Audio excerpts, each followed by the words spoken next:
할렐루야. 우리 앞뒤자로 함께 인사할까요? 당신과 함께 예배할 수 있어서 참 행복합니다. 한 번 더 축복해 주시기 바랍니다. 당신은 주님 안에서 반드시 잘 되게 되어 있습니다. 한 번 더 격려해 주세요. 하나님이 우리 교회를 통해서 큰 일을 행하실 것입니다. 네, 한 번 더 잠시 기도하겠습니다. 하나님 우리 아버지 고맙고 감사드립니다. 오늘도 하나님의 말씀을 기다립니다. 우리 각자의 심령에 주님의 말씀을 주시고 그 말씀 따라 믿음으로 도전하며 오직 하나님의 영광을 위하여 하나님의 나라가 이 땅에 흥왕하게 되고 주의 백성들이 강성하게 되고 주의 교회가 부흥케 되는 역사들을 위하여 복되게 소진되는 우리의 삶이 될 수 있도록 하나님 그렇게 역사하여 주시옵소서. 오늘도 아무것도 아닌 좋은 십자가 뒤에 감추시고 오직 주의 말씀만 증거되고 주님의 말씀만 선포되도록 그래서 오직 주님의 뜻만 이루어지도록 온전히 주관하여 주시옵소서. 예수님의 이름으로 기도하옵나이다. 아멘. 오늘 설교가 제가 우리 뉴질랜드 광명교회 담임 목사로서는 이제 마지막 설교입니다. 그동안에 따져보니까 14년 하고 7개월이 딱 됐더라고요. 그동안 이 강단에서 하나님의 말씀을 증거하는 그런 영광과 특권을 주셨던 우리 하나님께 진심으로 감사를 드리고 또 연약하고 부족한 저에게는 늘 이 담임 목사의 직분이 짐이고 부담이었지만 그때마다 우리 하나님께서 은혜를 주셨어요. 은혜를 주시고 그래서 감당할 수 있도록 여기까지 인도해 주셨습니다. 무엇보다 정말 부족하고 연약한 저를 여러분의 담임 목사로 그렇게 여겨주시고 사랑해주시고 섬겨주시고 기도해주시고 응원해주신 여러분들 때문에 그렇게 힘들었다는 생각 안 들어요. 여기까지 이렇게 행복한 목회 할 수 있었다 이런 생각이 들고 그동안에도 기도해 주셨고 중심으로 섬겨주신 사랑해 주신 모든 성도님들께 진심으로 감사를 드립니다. 저는 고별 설교라는 것을 난생 처음 해봅니다. 그래서 사실 꽤 전부터 저의 삶이 이제 결정되는 어간부터 내가 이제 마지막 설교 때는 어떤 설교를 하게 될까, 어떤 설교를 해야 될까, 뭐 이런 생각 고민 많이 했고 근래 들어서는 또 많이 기도하면서 두 말씀을 마음에 계속 담고 있었어요. 하나는 하나님의 복에 관한 설교이고 하나는 십자가에 관한 설교였어요. 어제 오전까지 계속 말씀을 준비하는데 이 말씀 준비하면 하다가 막히고 이 말씀 준비하면 또 하다가 막히고 말씀이 와야 되잖아요. 불이 오고 뭐가 와야 이게 말씀을 전하는데 말씀이 영 안 잡혀요. 오후가 돼서 그냥 너무 잘 아는 그런 말씀인데 말씀이 제 마음에 왔어요. 그냥 이 말씀 나누고 함께 기도하면 좋겠다. 그런 마음이 있었습니다. 오늘 특별히 요한복음 마지막 장에 내가 잘 아는 말씀 가지고 함께 정말 우리 주님께서 우리에게 원하시는 것이 무엇인지 함께 이 말씀을 통해 상고하면서 주님의 은혜를 나누려고 합니다. 오늘 본문은요, 우리가 잘 아는 것처럼 부활하신 예수님께서 3번씩이나 자기를 부인했던 베드로를 찾아오셔서 그와의 관계를 회복시키시고 또 다시 사명을 맡기시는 그러한 내용입니다. 오늘 우리는 이 본문의 말씀을 통해서 우리 주님께서 그를 믿고 따르는 그의 제자들에게 정말로 원하는 것이 무엇인지를 배우게 돼요. 이 말씀이 오늘 우리에게도 중요하죠.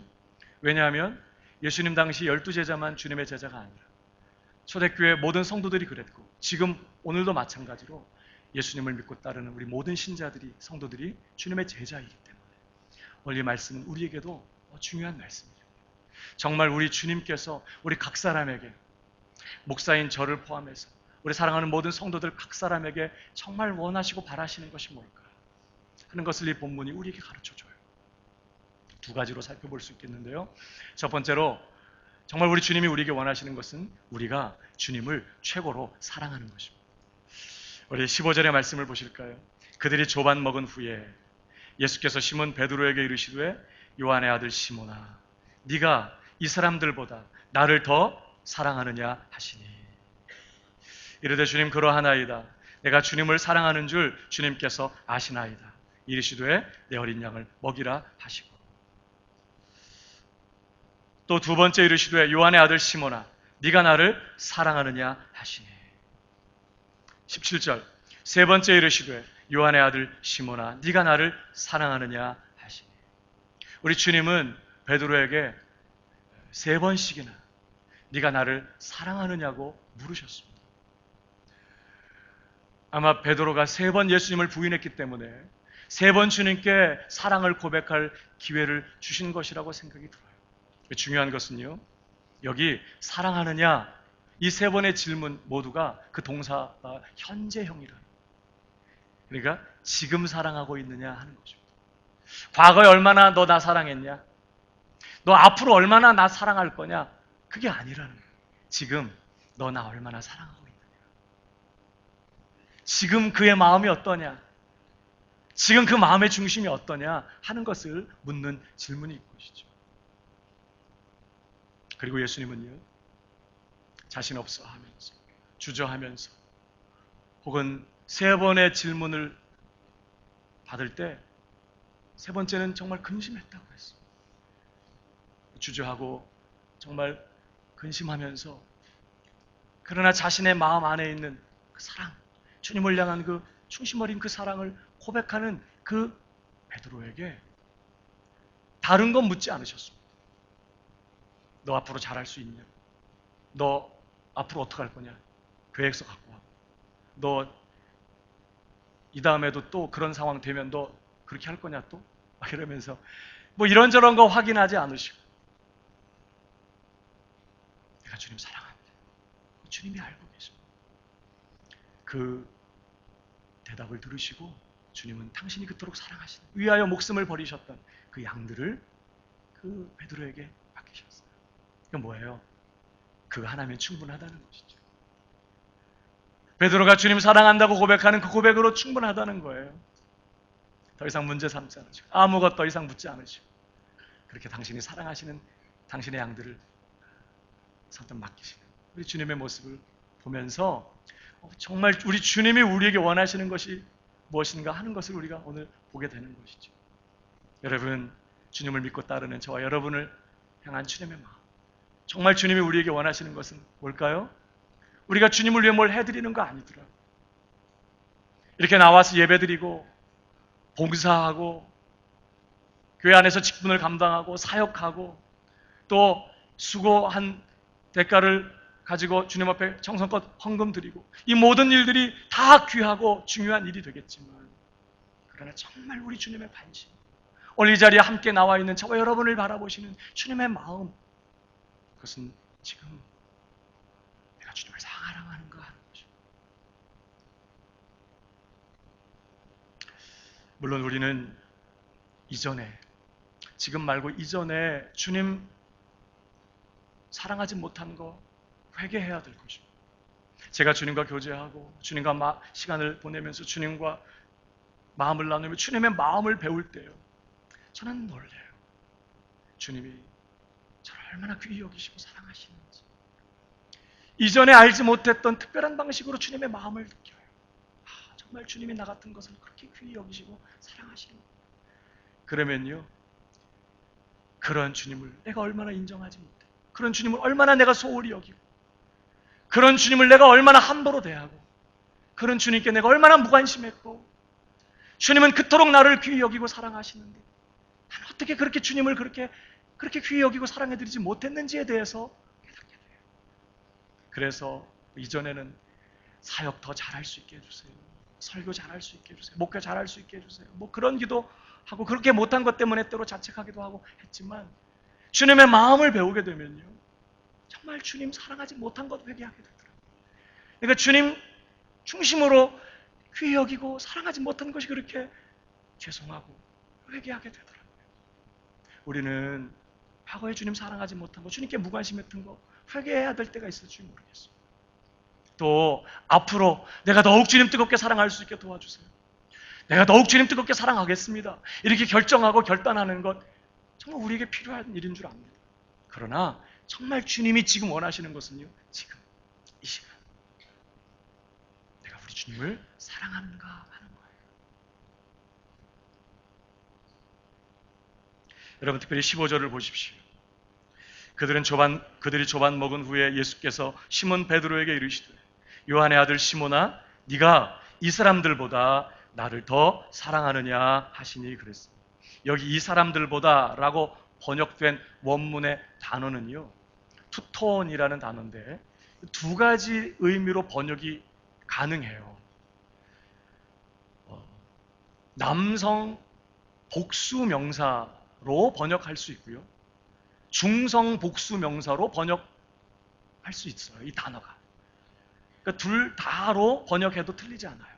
근데 우리 이제 개역 한글 개역 성경은 남성 복수 명사로 번역을 했어요. 그래서 너가 이 사람들보다 나를 더 사랑하느냐 이렇게 번역을 했습니다. 그럼 무슨 뜻이 되죠? 물론 이 사람들보다 나를 더 사랑하냐, 네가 이 사람들을 사랑하는 것보다 나를 최고로 사랑하냐 이런 뜻도 되지만 이 사람들이 나를 사랑하는 것과 비교할 때 네가 이 사람들 중에서 나를 제일로 정말 최고로, 물론 요한도 나를 사랑하고 또 뭐 야고보도 나를 사랑하고 여러 제자들이 다 나를 사랑하지만 그 중에서 나를 사랑하는 사랑이 너 최고냐? 너 최고로 나를 뜨겁게 사랑하냐? 이러한 질문인 거예요. 이게 주님의 마음인 거죠. 우리 주님은요, 우리 한 사람 한 사람이 주님을 사랑할 때 옆에 계신 이분도 주님을 사랑하고 옆에 계신 이 성도님도 주님을 사랑하지만 정말 우리 각자가 주님을 사랑하는 일에 으뜸이 되기를 주님은 바라고 계세요. 왜 그러실까? 우리 주님이 그렇게 우리 한 사람 한 사람을 그렇게 맹렬하게 사랑하십니다.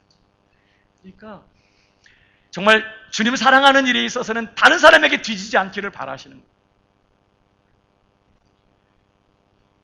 주님 사랑하는 일에 있어서는 누구보다도 뜨겁게 정말 두 번째가라면 서러워할 만한 열심을 가지고 뜨거운 마음을 가지고 주님 사랑하는 그러한 사람 되기를 주님이 바라시는 그 마음이 여기 녹아져 있는 것이죠. 너가 이 사람들이 날 사랑하는 것보다 너는 나를 더 뜨겁게 사랑하냐 이렇게.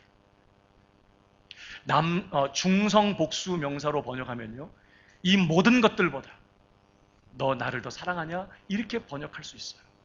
이 모든 것이 뭘까요? 베드로 주변에 널려있는 그 모든 것들이죠.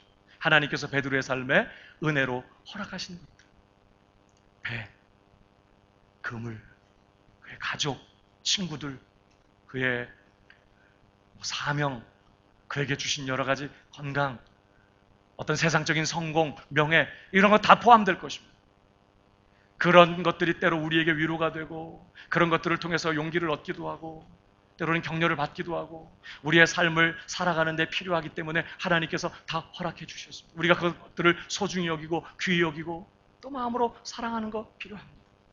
주님은 오늘 물으시는 거예요. 그러나 이 모든 것들보다 너 나 더 사랑하고 있는, 이 모든 것들을 귀히 여기고 사랑하는 것보다 나를 더 뜨겁게 사랑하고 있느냐 이렇게 지금 묻고 계시는 것이죠. 이것이 오늘 주님의 우리를 향한 동일한 마음입니다. 우리 주님은 저와 여러분이 누구보다도 그리고 그 어떤 것보다도 우리 주님을 뜨겁게 사랑하는 그런 성도가 되기를 바라신다는 거예요. 앞으로 그렇게 될 것에 관심이 있으신 게 아니라 또 과거에 얼마나 그렇게 했느냐에 관심 있는 것이 아니라 지금 이 시간 주님을 그렇게 사랑하는 그 마음을 주님이 바라시는 것이죠. 누가복음 14장 26절을 보면요, 무릇 내게 오는 자가 자기 부모와 처자와 형제와 자매와 더욱이 자기 목숨까지 미워하지 아니하면 능히 내 제자가 되지 못하고 그랬어요. 이게 무슨 말씀이죠?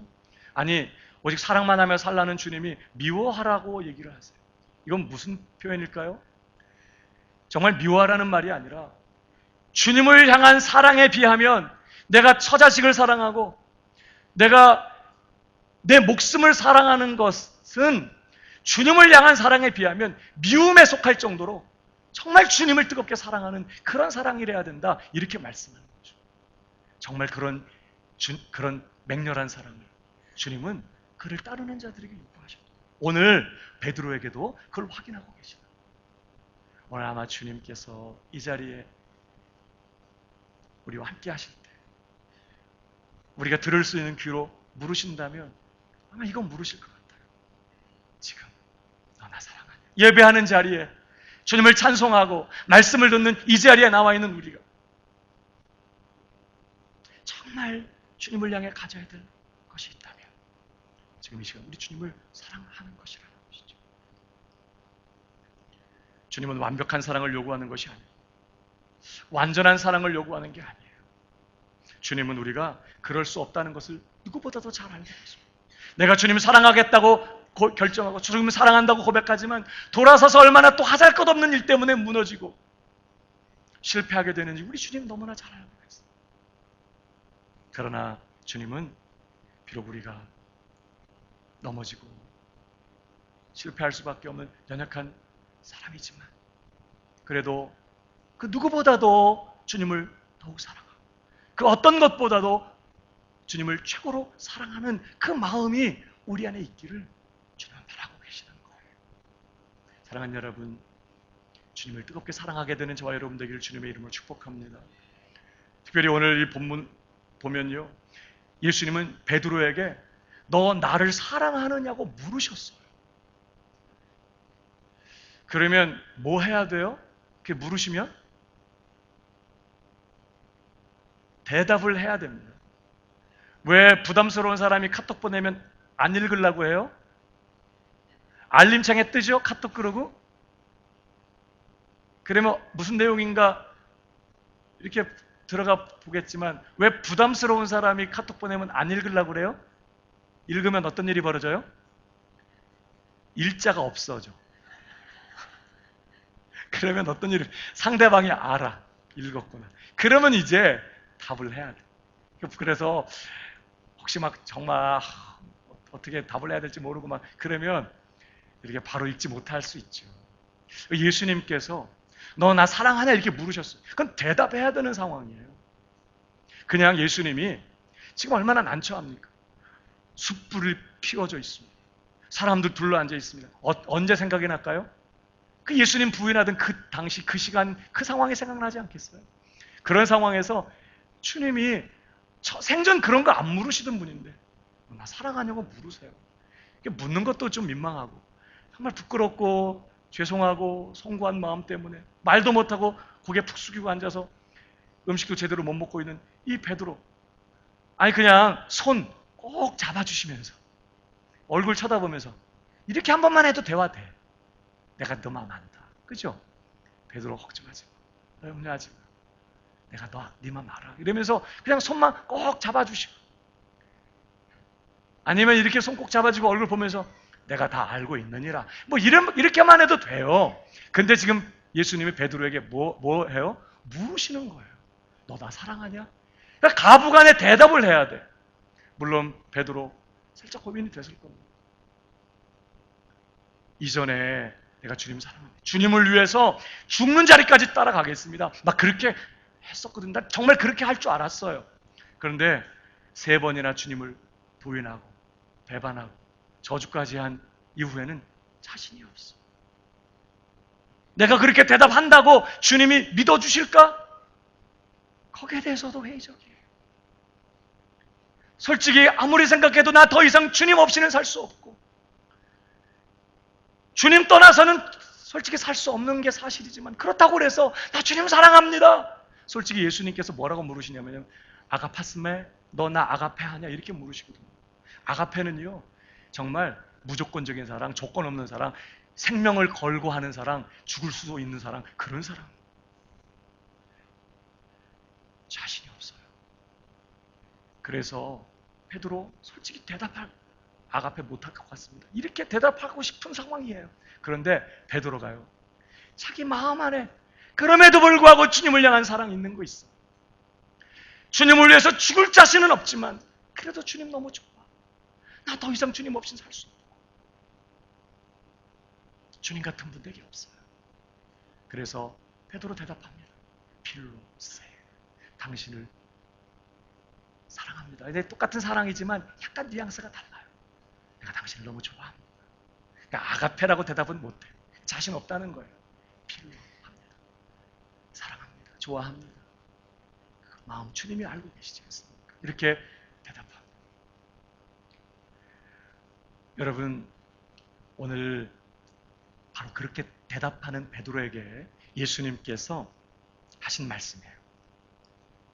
18절을 보시기 바랍니다. 내가 진실로 진실로 네게 이르노니 네가 젊어서는 스스로 띠뛰고 원하는 곳으로 다녔거니와 늙어서는 네 팔을 벌리리니 남이 네게 띠띠우고 원하지 아니하는 곳으로 데려가리라. 이 말씀을 하심은 베드로가 어떠한 죽음으로 하나님께 영광을 돌릴 것을 가리키심이로라. 여러분, 무슨 얘기죠? 갑자기 왜 이 대목에서 베드로가 어떻게 장렬하게 순교하게 될 것을, 두 팔을 벌리고 순교하게 될 것을, 이거 뭐예요? 십자가에 못 박혀 죽게 될 것을 말하는 거예요. 그 이야기를 갑자기 하세요. 무슨 뜻일까요? 지금 베드로 자신 없어하고 그래서 머뭇거리고 주저하고 그럼에도 불구하고 주님 좋아하고 주님 사랑하는 마음 있는 것 조심스럽게 주님 앞에 입술로 고백하며 꺼내놓는 그 베드로를 향해서 주님 격려하고 계시는 거예요. 야, 너 베드로 지금 너 자신 없어 하지 마. 너는 아가페 하냐라고 묻는 질문에 필로라고 대답할 수밖에 없는 그러한 연약한 가운데 있을지라도 너 있잖아. 이 다음에 시간이 지난 후에 너 이렇게 순교하게 될 거예요. 그냥 두려워서 단순히 두려워서 끌려가 죽는 게 아니라 사실 베드로가요, 전에 오는 이야기에 의하면 십자가 형장에 끌려가 죽을 때 그는 주님처럼 죽을 수 없다고 말했다는 거예요. 그래서 그는 거꾸로 십자가에 못 박혀서 그렇게 죽었다고 전해지고 있습니다. 담대하게 주님을 위해 순교하는 그런 사도가 됐어요. 어떻게 그럴 수 있었죠? 하나, 주님을 향한 맹렬한 사랑. 자기 생명보다 더 소중하게, 그 어떤 것보다도 더 뜨겁게 주님을 향한 그 사랑이, 그 불타는 그 사랑이 베드로의 심령에 있었기 때문에 그가 두려움 없이 주님을 위하여 순교하는 그 자리까지 담대하게 갈 수 있었던 것이죠. 지금 베드로에게 지금 주님이 그 얘기 하시는 거예요. 너 지금은 자신 없지만 야, 너 다음에 네가 얼마나 나 사랑하게 될 건지 아니? 너 그때 죽음 두려워하지 않고 나 위해 순교하게 될 거다. 지금 그렇게 주님이 말씀하셨어요. 그런 죽음으로 우리 하나님 앞에 영광 돌리게 될 것을 격려하십니다. 뭔 얘기죠? 왜 예수님의 베드로에게 물으시고 비록 자신 없고 아가페라고 질문하는 그 질문에 아가페라고 대답하지도 못하는 그러한 부족한 고백으로라도 사랑을 고백하게 하세요? 입술로 고백하는 게 너무 중요하다는 거예요. 자신 없고 지금 나의 주님을 향한 사랑이 얼마나 보잘것없고 초라한 것인지 내가 너무 잘 알고 있지만, 그러나 지금 주님을 향한 내 사랑, 주님 앞에 고백하고 내 입술로 시인하고 내가 주님 사랑, 자신 없지만 주님, 나 주님 없이 살 수 없습니다. 나 주님이 좋습니다. 그렇게 입술로 고백하고 시인하는 것이 너무너무나 중요하다는 거예요. 사랑하는 여러분, 저와 여러분도 날마다 여러분의 입술로 주님을 사랑한다고 고백하게 되기를 축복합니다. 주님을 예배하는 이 자리에서 그저 설교 듣고 찬송 부르고 헌금 내고 축도 받고 종교 행사하고 돌아가는 것이 아니라 주님, 난 주님 사랑합니다. 주님이 정말 듣기 원하시는 고백 이거예요. 그리고 비록 부족하지만 자신 없지만 우리는 우리의 입술의 고백을 지켜낼 능력이 우리에게 없고 정말 사소한 것 앞에서 또 무너질 수밖에 없는 연약한 우리이지만, 그러나 우리가 오늘 고백하고 또 주님을 향한 사랑을 고백하고 매일같이 우리가 주님을 향한 사랑을 고백하는 삶들이 쌓여가면서 어느덧 우리의 입술의 고백처럼 그 고백을 주님이 들으시고 원수가 듣고 있고 내가 들어요. 그리고 우리가 그 고백한 고백대로 우리의 삶이 세워져 갈 것이고 결국은 누구보다도 뜨겁게 그 어떤 것보다도 맹렬하게 우리 주님을 사랑하는 그러한 성도가 되어 우리의 죽음조차도 주님께 영광 돌리는 인생이 될 것이라고 주님이 격려하고 계시는 것이죠. 그러므로 사랑하는 여러분, 주저하지 말고 이 다음에 내가 뜨겁게 주님 완전하게 사랑할 수 있을 때까지는 주님 사랑한다고 말 못하지. 그렇게 하지 말고 내가 정말 완벽하게 주님 사랑할 수 있을 때까지 기다리지 말고 자신 없어도 부족해도 초라한 그런 모습이어도 주님을 사랑한다고 여러분의 입술로 고백하시게 되기를 주님의 이름으로 축복합니다. 우리 주님께 한번 고백하십시다. 주님 당신을 사랑합니다. 주님이 그걸 원하세요. 주님 내 마음 아시잖아요. 그렇게만 하지 말고 주님 내가 당신을 사랑합니다. 우리 광명교회는 더욱 뜨겁게 오직 주님, 우리 주님을 사랑하는 그런 교회 성도들 되시기를 주님의 이름으로 축복합니다. 또 한 가지 우리 주님이 우리에게 원하시는 게 또 하나 있어요. 바로 우리가 우리 주님을 따라가는 것입니다. 19절을 보십시오. 이 말씀을 하심은 베드로가 어떠한 죽음으로 하나님께 영광을 돌릴 것을 가리키심이로라. 이 말씀을 하시고 베드로에게 이르시되 나를 따르라 하시니. 지금 이 말씀은요, 제자들과 둘러앉아서 식사를 하시던 예수님이 식사를 마치시고 자리에서 일어나신 것입니다. 해변을 걷기 위해 해서 자리에서 일어나신 거예요. 그러면서 건너편에 있는 베드로에게 나랑 같이 걷자고. 그래서 베드로를 부르신 그러한 내용입니다. 그러니까 지금 예수님께서 긴히 베드로에게 하실 말씀이 있었던 것 같아요. 나와 잠시 좀 걷자. 그런 의미로 주님이 식사를 마치고 일어나셔서 나를 따르라. 이렇게 하신 말씀입니다. 그러나 사실 이 말씀은 단순히 그 정도만의 말씀이 아니에요. 이 말씀은 상징적으로 베드로를 향해서 주님께서 계속해서 나를 따르라고 요구하시는 말씀이기도 했어요. 왜냐하면 그 뒤에 보면요. 자, 20절을 보세요. 베드로가 돌이켜 예수께서 사랑하시는 그 제자가 따르는 것을 보니 요한이요. 지금 예수님이 갑자기 벌떡 일어나셔서 베드로야 나를 따르라. 나랑 같이 좀 가자. 긴히 베드로에게 하실 말씀이 있다는 거잖아요. 근데 지금 누가 따라 나섰어요? 낄 때 안 낄 때 다 껴. 지금 요한이 갑자기 예수님 뻑 일어나니까 요한도 갑자기 일어난 거예요. 그래서 요한도 예수님을 지금 예수님이 날 불렀는데 요한 쟤는 또 왜 일어나서 끼는 거야. 아마 이런 생각이 들지도 모르겠어. 어쨌든 지금 그런 상황입니다. 사랑하신 그 제자가 따르는 것을 보니 그는 만찬석에서 예수의 품에 의지하여 주님을 파는 자가 누구오니까 묻던 자라라. 이에 베드로가 그를 보고 예수께 여짜오되 주님 이 사람은 어떻게 되겠사옵나이까. 그러자 그러니까 좀 아무래도 라이벌이었으니까 또 요한은 그러면 어떻게 될 건가. 지금 주님이 나에게 대해서 긴히 뭐 하실 말씀이 있는 것 같아. 이 사람에 대해서는 그럼 무슨 뭐 하실 말씀이 있다는 건가. 왜 요한이 예수님을 따라 나서나 이렇게 지금 그런데 우리 예수님께서 말씀하세요. 다 같이 22절 시작. 내가 올 때까지 그를 머물게 하고자 할지라도 내게 무슨 상관이냐. 너는 나를 따르라 하시더라. 다른 제자일 상관하지 말고 너는 나를 따르라. 지금 단순히 지금 이 시간에만 나를 따르는 게 아니라 이 말씀 속에는요. 예수님께서 계속해서 베드로와 함께 계시면서 베드로를 이끄시겠다는 말씀이 담겨져 있는 거예요. 너는 다른 사람들, 다른 제자들에게 대해서 상관하지 말고 그 사람은 나와의 관계에서 내가 알아서 할 거니까 너는 그거 상관하지 말고 너는 나를 따르라. 이렇게 하시면서 그가 끝까지 우리 주님을 따를 것을 말씀하시는 말씀이죠. 사랑하는 여러분, 지금 예수님은요 곧 승천하실 것입니다. 여러분 어떻게 승천하시는 예수님을 베드로가 따라갈 수 있죠? 그는 이제 하나님 보좌 우편에 앉으셔서 그 누구도 흉내낼 수 없는 그런 영광과 권세를 가지시고 하나님 나라를 통치하시는 그런 왕으로서 다스리실 거예요. 그런 예수님을 베드로가 어떻게 따라갈 수 있겠어요? 승천하시는 예수님. 그런데 오늘 예수님은요 베드로에게 말씀하세요. 나는 나를 따르라. 그 일이 어떻게 가능하죠? 성령이십니다. 이제 예수님께서 오순절에 보내시는 그 성령님이 베드로에게 임하시면 이제는 베드로와 함께 거하시면서 그저 음식을 먹고 얘기를 하는 정도였지만 그러나 이제 성령님이 베드로 안에 오시게 되면 이제 예수님은 베드로 안에, 그 성령을 통하여 베드로 안에 사실 수 있게 되었어요. 세상 끝날까지 베드로와 늘 함께 계시면서 먹고 마시는 모든 숨쉬는 순간에 베드로와 함께 사시는 일이 가능해지시게 되었습니다. 예수님은 지금 그러한 모든 것들을 염두에 두시고 다른 제자 상관하지 말고 다른 사람에 대해서 관심 두지 말고 너는 나를 따르라고 말씀하실 수 있으셨던 것이죠. 그러니까 베드로가 할 일은 단 하나입니다. 주님을 위해서 무슨 위대한 계획을 세우는 게 아니었어요.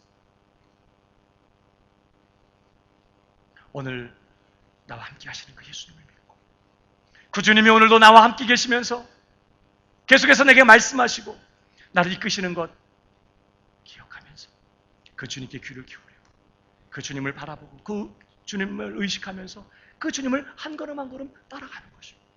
그게 사도행전이었어요. 사도행전을 보면 성령이 임하셨을 때 제자들은 모여서 이제 하나님의 나라를 위해서, 복음 사역을 위해서, 선교의 사역, 세계 복음화를 위해서 그들이 모여 세미나하지 않습니다. 그들이 모여서 회의하지 않습니다. 어떤 프로그램을 만들지 않아요. 어떤 일들을 계획하지 않습니다. 그들에게는 아무런 계획이 없어요. 그들은 당장 뭐 해야 될지 아무도 알지 못해요.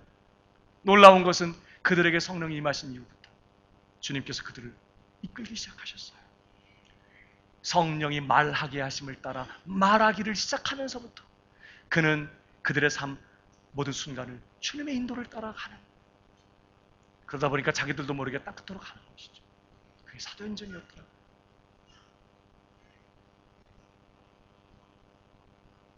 사랑하는 여러분, 요한복음 10장 27절의 말씀을 보겠습니다. 다 같이 읽어볼까요? 다 같이 시작.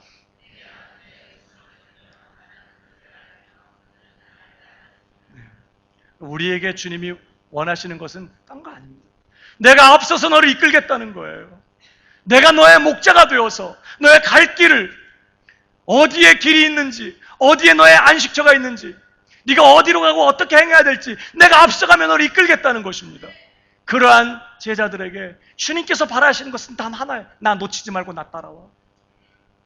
항상 내 음성에 귀를 기울이고 내가 말씀으로 너를 이끌고 성령의 감동으로 말씀을 주면서 너를 이끌 거니까 걱정하지 말고, 너 다른 거 하려고 하지 말고 너는 나를 따라와. 주님께서 그의 양들에게 원하시는 것은 다른 게 아니었어요. 내 음성을 듣고 나를 따르니까. 오늘도 부활하신 주님, 살아계시고 영원히 살아계신 우리 예수 그리스도께서 그 성령을 통하여 저와 여러분 안에 들어와 사시는 줄 믿으시기 바랍니다. 오늘도 그 주님은 선한 목자가 되셔서 우리 한 사람 한 사람의 삶을 이끌고 계세요. 우리 각자의 사명이 달라요. 직분도 다르고 우리 각 사람을 향한 주님의 계획이 달라. 누군가는 이제 떠나고 누군가는 여기에 남아있고 누군가는 오늘을 치열하게 살아야 하고 누군가는 어제 돌아가셨어요. 우리 각 사람을 향한, 돌아가시면 우리 교회 없어요. 그냥 한 얘기예요. 우리 각 사람을 향한 주님의 계획이 다 달라요. 그러나 주님은 우리 모든 각 사람을 인도하실 것입니다. 목자가 되셔서. 언제까지 인도하실까? 언제까지 인도하실까? 시편 48편 14절 같이 읽어보십시다. 시작.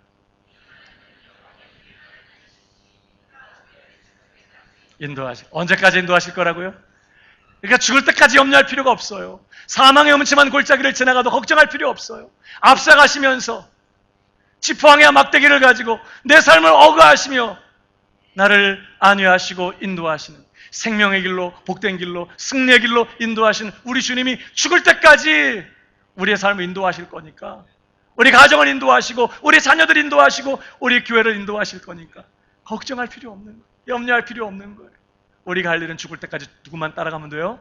주님만 따라가면 돼요. 여러분 그러면 죽으면 이제 주님 사표 내시죠? 나 이제부터 목자 아니다. 그러세요? 우리 계시록 말씀 한 번 더 보겠습니다. 7장 17절 시작.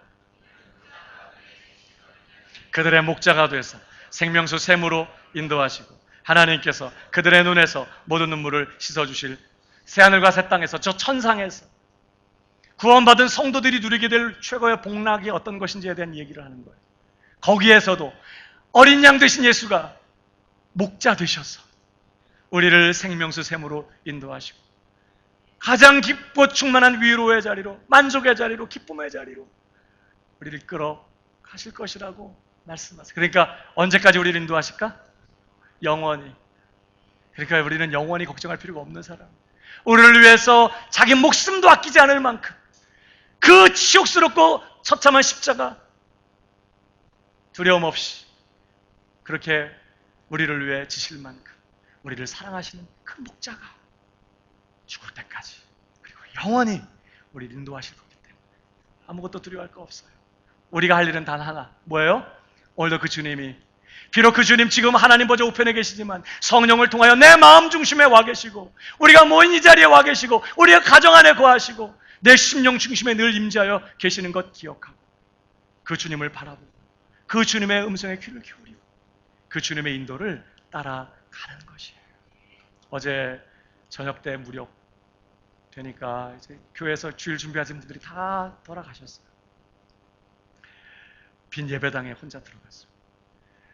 이제 오늘이 이렇게 앉아서 기도하는 시간이 이제 마지막이겠구나 그런 생각하니까 마음이 좀 이상하더라고요. 늘 거기 이렇게 와서 기도도 하고 늘 익숙한 자리였는데 이제는 마지막인가 이런 생각하니까 또 내일 고별 성기는 어떻게 해야 되나 하니까 참 여러 가지로 생각이 복잡하고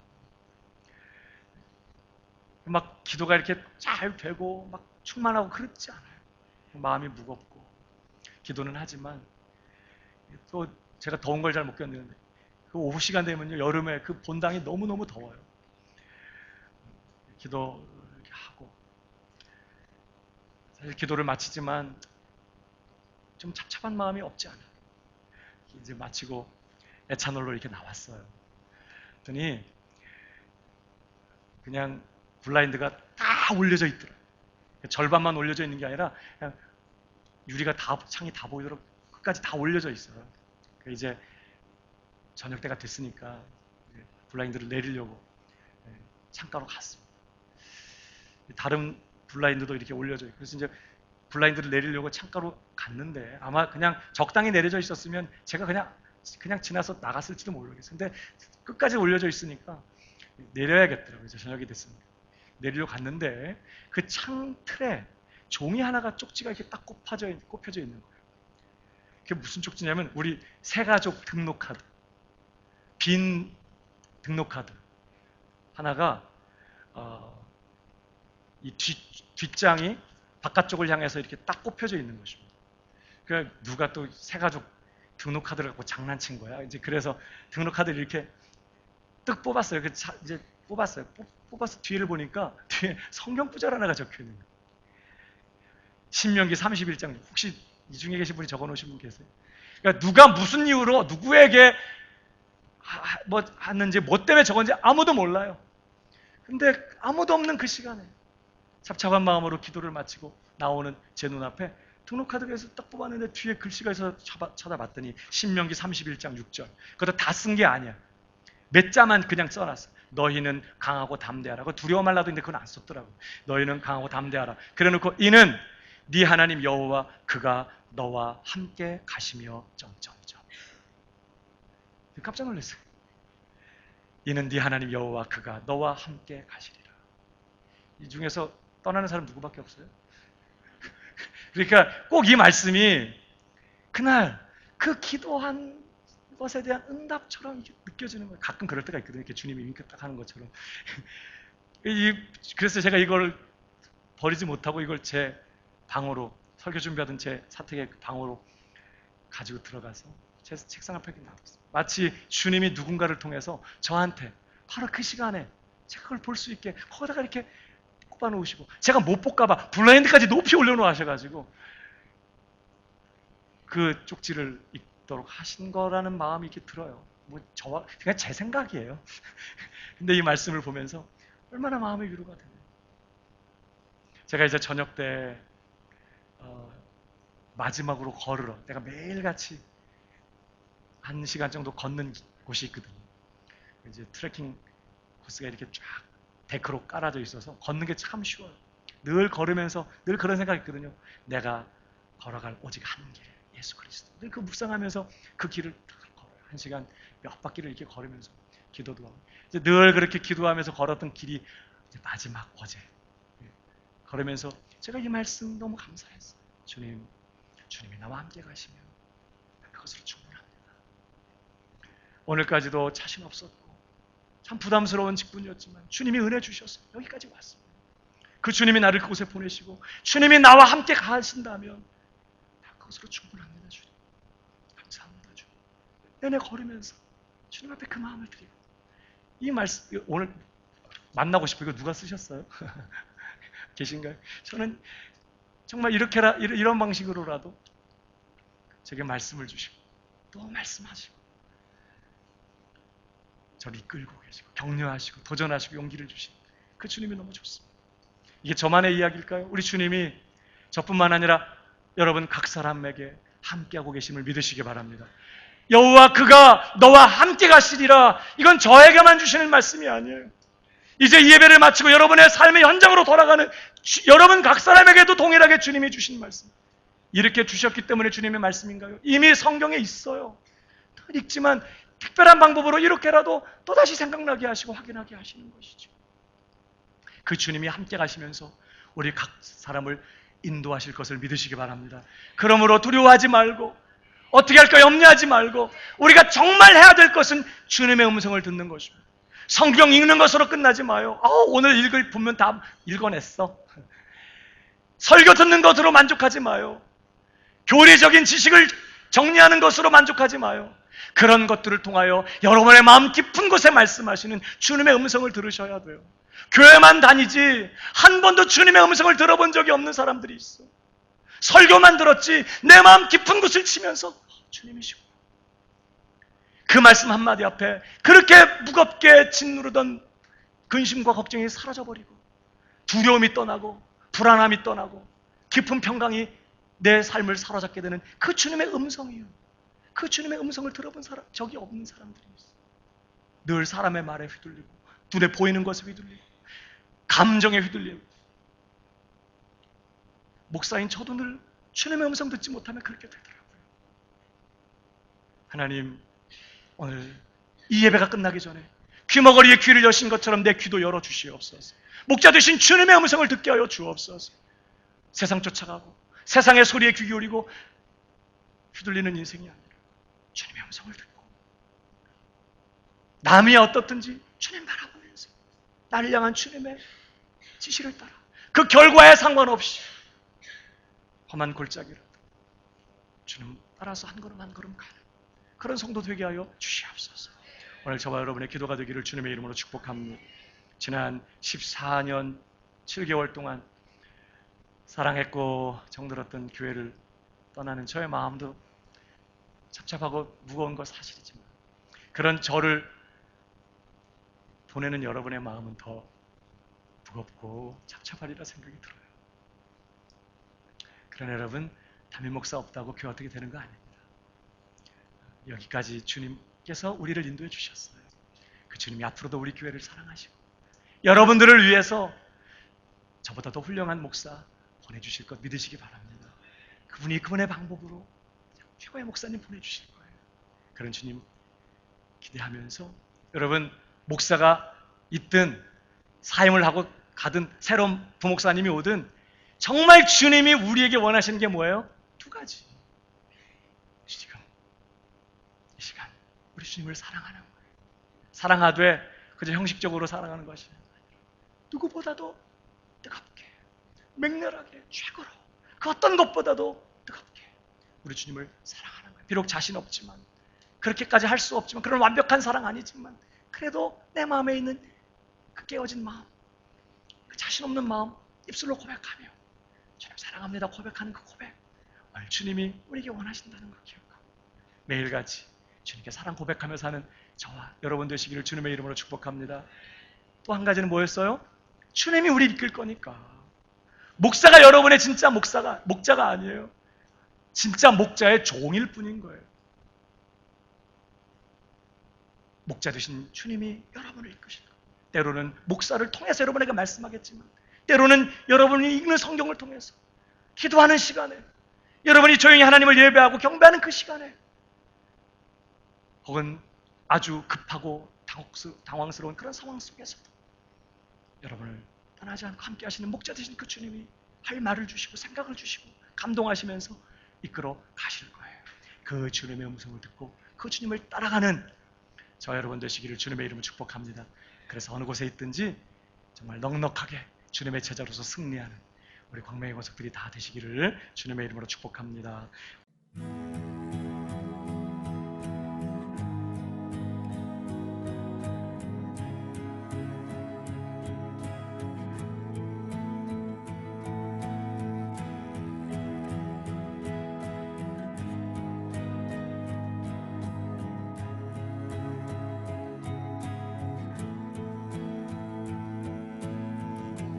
You